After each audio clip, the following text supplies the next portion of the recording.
नमस्कार। आज हमारे पास सावित्रीबाई फूले के बारे में जो जानकारी है, जो स्रोत हैं, चलिए उसमें थोड़ा गहरे उतरते हैं। ये स्रोत हमें बताते हैं कि कैसे वो भारत की पहली महिला शिक्षिका बनी और एक एक बहुत जबरदस्त समाज सुधारक भी थी। जी बिल्कुल। हमारा मकसद है इन स्रोतों से ये समझना कि सावित्रीबाई ने उस वक्त की जो सामाजिक दीवारें थी ना, हाँ हाँ। खासकर लड़कियों और पिछड़ी जातियों की शिक्षा के रास्ते में जो थी, उन्हें कैसे तोड़ा। ये जानना बहुत जरूरी है। जरा सोचिए, हम बात कर रहे हैं 1800 के दशक की। बिल्कुल। उस जमाने में लड़कियों के लिए और जिन्हें नीची जाति का माना जाता था, उनके लिए स्कूल जाना, अरे पढ़ना लिखना सोचना भी बहुत मुश्किल था। हाँ, नामुमकिन जैसा ही था। सावित्रीबाई का जन्म हुआ 3 जनवरी 1831 को महाराष्ट्र के नायगांव में, एक माली परिवार में जिन्हें शूद्र समझा जाता था। जी। और सिर्फ 9 साल की उम्र में उनकी शादी हो गई ज्योतिराव फूले से। और कमाल की बात यह कि उस वक्त वो खुद पढ़ी लिखी नहीं थी, मतलब निरक्षर थी। हाँ, ये बात ध्यान देने वाली है। लेकिन फिर बदलाव आया। उनके पति ज्योतिराव फूले, जो खुद एक बड़े समाज सुधारक थे, हाँ वो तो थे ही, उन्होंने ही सावित्रीबाई को घर पर पढ़ना लिखना सिखाया। यहीं से वो सफर शुरू हुआ जिसने न जाने कितनी जिंदगियों को रोशन किया। जी। और बाद में तो उन्होंने बाकायदा टीचर बनने की ट्रेनिंग भी ली। पुणे के नॉर्मल स्कूल और भी शायद कुछ संस्थान थे। हाँ, अहमदनगर में मिस फरार के संस्थान में भी। तो पूरी तैयारी के साथ वो उतरी इस काम में। अच्छा। और इसी बुनियाद पर फिर 1848 में पुणे के भिड़ेवाड़ा में उन्होंने लड़कियों के लिए भारत का पहला स्कूल खोला। ये तो मतलब ऐतिहासिक था। बिल्कुल ऐतिहासिक। सावित्रीबाई न सिर्फ भारत की पहली महिला टीचर बनी, बल्कि वो पहली महिला प्रिंसिपल भी बनी। पहली प्रिंसिपल भी। हाँ, और सबसे अहम बात, उन्होंने उन सब लड़कियों के लिए दरवाजे खोल दिए जिन्हें समाज ने शिक्षा से एकदम दूर रखा हुआ था, किसी भी जाति की हो, लेकिन खासकर दलित और पिछड़ी जातियों की बच्चियां। और ये रास्ता, जैसा हम कह रहे थे, फूलों का तो नहीं था बिल्कुल भी, है ना? उन्हें किन मुश्किलों का सामना करना पड़ा होगा? मुश्किलें? अरे मुश्किलें तो बहुत ज्यादा थीं।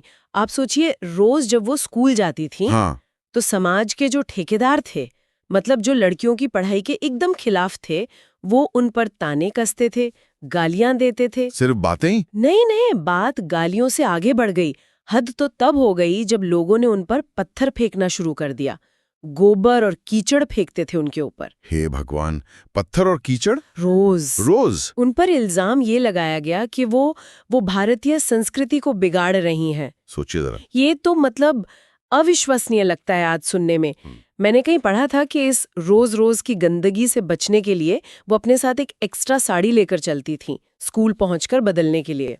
कितना विरोध था। रोज उन पर इतनी कीचड़ फेंकी जाती थी कि स्कूल पहुंचकर उन्हें अपनी साड़ी बदलनी पड़ती थी। क्या हिम्मत रही होगी। कल्पना कीजिए उस हिम्मत और उस लगन की। रोजाना ये अपमान सहना और फिर भी अपने मिशन पर डटे रहना। उनका काम उस वक्त की जो ब्राह्मणवादी पितृसत्ता थी ना, हाँ। मतलब वो सामाजिक व्यवस्था जो जाति और पुरुषों को ही श्रेष्ठ मानती थी, उसके लिए सीधी चुनौती थी ये। और ये लड़ाई सिर्फ बाहर ही नहीं थी, शायद घर के अंदर भी थी। उनके और ज्योतिराव के परिवार ने भी तो उनका साथ नहीं दिया था ना? बिल्कुल, ये भी एक बड़ा पहलू है।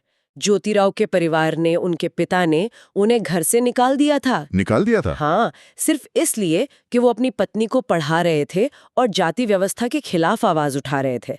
उन्हें भयानक गरीबी झेलनी पड़ी, अकेलेपन का सामना करना पड़ा, पर वो लोग रुके नहीं। कमाल है। और उन्होंने सिर्फ शिक्षा पर ही ध्यान नहीं दिया। सावित्रीबाई और ज्योतिराव ने समाज की दूसरी बुराइयों पर भी चोट की। विधवाओं के लिए, खासकर वो विधवाएं जो गर्भवती हो जाती थी या बलात्कार की शिकार थी और जिन्हें घर से निकाल दिया जाता था, उनके लिए बाल हत्या प्रतिबंधक गृह शुरू किया, मतलब शिशु हत्या रोकने के लिए एक सुरक्षित घर। हाँ, ये बहुत ही अहम और साहसी कदम था उस जमाने के हिसाब से। कितना जरूरी रहा होगा ये। और ये भी देखिए, उन्होंने सिर्फ आश्रय ही नहीं दिया।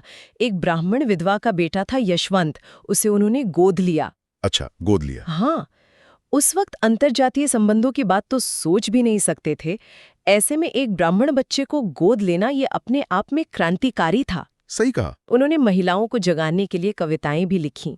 काव्य फूले और 52 कशी सुबोध रत्नाकर उनके संग्रह हैं। उनमें उन्होंने सीधे सीधे कहा कि उठो, जागो, शिक्षा पाओ, जुल्म के खिलाफ खड़े हो। ये सारे काम वाकई में मतलब नींव रखने वाले काम थे। और अगर हम आज पीछे मुड़कर देखें तो उनका असर कितना गहरा नजर आता है। उनकी विरासत क्या है। बिल्कुल। अगर इसे बड़े परिप्रेक्ष्य में देखें तो सावित्रीबाई फुले को सही मायनों में भारतीय नारीवाद की जननी मतलब मदर ऑफ इंडियन फेमिनिज्म कहा जाता है। हाँ, ये मैंने सुना है। उन्होंने जाति और लिंग दोनों के बंधनों को तोड़ने का साहस दिखाया। 1890 में ज्योतिराव जी की मृत्यु हो गई, उसके बाद भी उन्होंने अकेले ये लड़ाई जारी रखी। अकेले ही। और उनकी अपनी मृत्यु भी देखिए 1897 में, जब पुणे में प्लेग फैला था तो वो प्लेग के मरीजों की सेवा कर रही थी। अच्छा। और सेवा करते करते उन्हें खुद प्लेग हो गया और उनकी मृत्यु हो गई। ओहो, मतलब सेवा करते हुए ही। हाँ, मानवता की सेवा में एक सच्ची शहादत। आज भी महाराष्ट्र में उनका जन्मदिन 3 जनवरी बालिका दिन के रूप में मनाया जाता है। स्कूल, महिला संगठन, दलित आंदोलन सभी उन्हें प्रेरणा स्रोत मानते हैं। ये सब जानने के बाद एक सवाल, एक विचार मन में जरूर उठता है। जी। लैंगिक भेदभाव, शिक्षा से वंचना, क्या वो आज हमारे समाज से पूरी तरह खत्म हो गई हैं? ये सोचने वाली बात है। उनकी विरासत आज हमें किन चुनौतियों से लड़ने और क्या करने की प्रेरणा देती है? शायद इस पर हमें और आपको और सुनने वालों को भी सोचने की जरूरत है।